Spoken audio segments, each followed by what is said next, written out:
जय दशा मैया की। हर हर महादेव। राधे राधे। कैसे हैं आप सभी। आज इस वीडियो में दशा माता व्रत की सुंदर सच्ची कहानी का श्रवण करेंगे। कहा जाता है इस व्रत की कहानी को सुनने मात्र से 10 दिन की पूजा का पूरा फल प्राप्त होता है। घर में सभी व्यक्तियों की दशा में सुधार आता है और ग्रहों की स्थिति मजबूत बनते हुए सभी रोग दोष करते हुए माता की कृपा जीवन पर्यंत हमारे साथ बनी रहती है। तो देर न करते हुए शुरू करते हैं।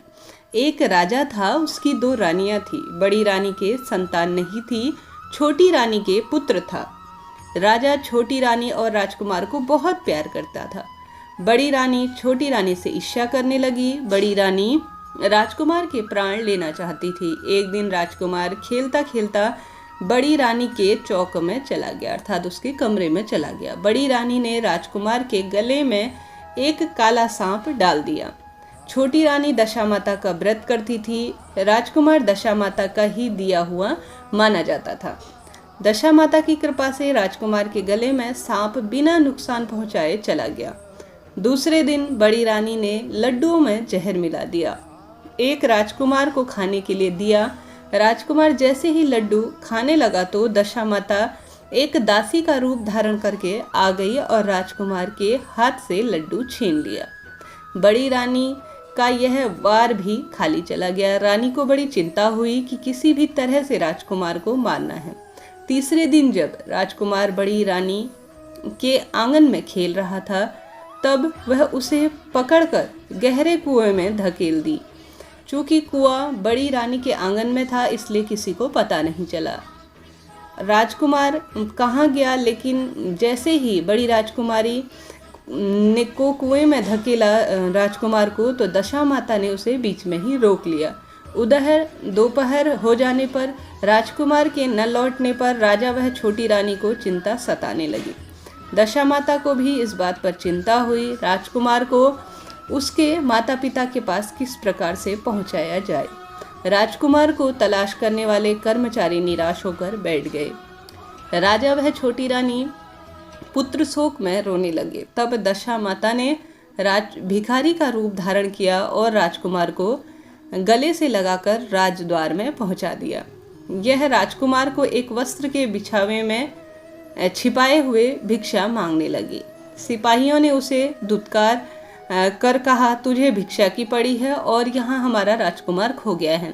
सारे लोग दुख और चिंता में व्याकुल हो उठे थे। इस पर दशा माता बोली, भाइयों, पुण्य का प्रभाव बड़ा ही विचित्र होता है। यदि मुझे भिक्षा मिल जाए तो संभव है कि खोया हुआ राजकुमार तुम लोगों को मिल जाए। यह सुनकर वह देहरी पर पैर रखने लगी। सिपाहियों ने उसे आगे बढ़ने से रोका। उसी समय दशा माता ने बालक का पैर वस्त्र से बाहर कर दिया। सिपाहियों ने राजा की कुंवर समझा कि कुंवर उसके हाथों में है, इसलिए उसे अंदर जाने दिया। दशा माता कुंवर को लिए हुए भीतर चली गई और राजकुमार को चौक में छोड़ दिया और वापस चली गई। परंतु रानी ने दशा माता रूपी भिखारन को देख लिया था। उसने कहा, खड़ी रहो और कौन हो तुम? तुमने 3 दिन मेरे बेटे को छिपा कर रखा था। तुमने ऐसा क्यों किया? तुम्हें इस प्रश्न का उत्तर देना होगा। दशा माता उसी समय ठहरी थी। उन्होंने बताया कि मैं तुम्हारे पुत्र की चोरी करने वाली नहीं हूँ। मैं तो तुम्हारी आराध्य देवी दशा माता हूँ।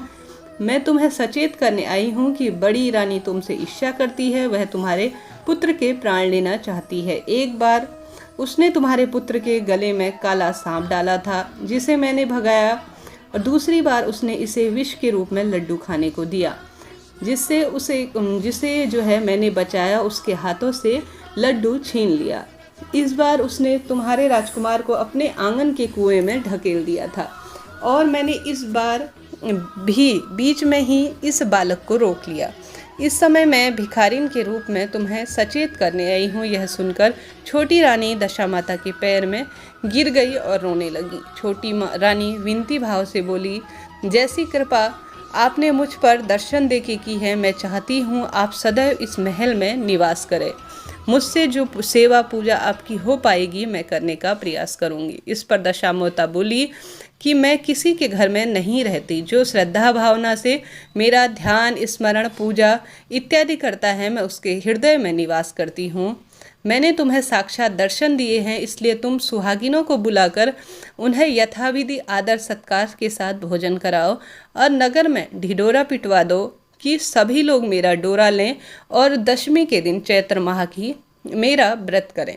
इतना कहकर दशा माता अंतर्ध्यान हो गई।